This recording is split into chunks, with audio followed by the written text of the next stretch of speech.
एक छोटा सा गांव था, नाम था मोहनपुर। उस गांव में एक 200 साल पुराना कुआं था। लोग कहते थे हर रात उस कुएं से एक रोती हुई लड़की की आवाज सुनाई देती है।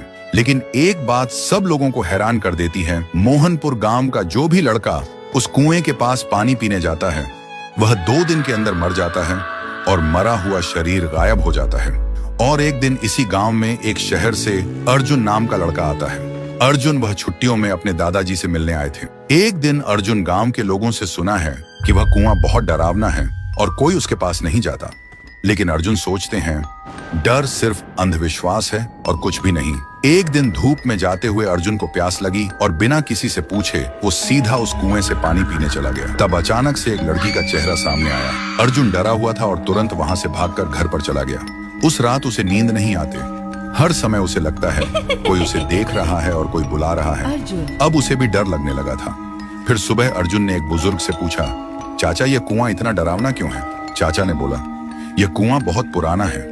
यहाँ से आधी रात में एक लड़की की रोते हुए आवाज निकलती है और वह लड़की हमेशा लड़कों को ही अपना शिकार बनाता है। आज तक इसका राज कोई समझ नहीं पाया। इस बात को सुनकर अर्जुन वहां से निकल पड़े और घर में आकर एक पाखंडी बाबा को कॉल करके बुलाता है ताकि इसका राज क्या है वह जान पाए।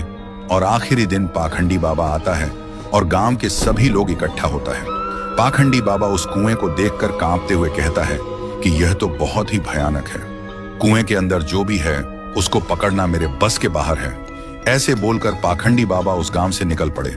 ऐसी स्थिति में गांव वाले का डर और भी बढ़ जाता है।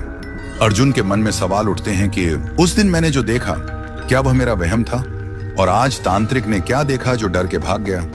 आखिरी दिन अर्जुन आधी रात में कुएं के पास एक पेड़ के पीछे छुप जाता है। अर्जुन देखा है कि कुएं के अंदर से एक अजीब सा रोने वाला लड़की का आवाज सुनाई देता है और तभी कुएं के अंदर से एक लड़की बाहर निकलती है। थोड़ी देर बाद एक लड़का गाड़ी लेकर गांव से गुजरता है। वह लड़की उसके सामने आ जाती है और लड़की उस लड़के को मार देता है और लड़के का शरीर गायब हो जाता है। अर्जुन यह सब देखकर हैरान रह जाता है। उसके दिमाग में एक ही सवाल घूमता है कि यह लड़की कौन है जो लड़के को ही अपना शिकार बनाते हैं, लड़कियों को क्यों नहीं? तो दोस्तों, अगर आपको जानना है कि उसे कुएं में वह लड़की कौन था और वह सिर्फ लड़कों को ही क्यों अपना शिकार बनाती है, तो कमेंट करो, पार्ट 2 चाहिए।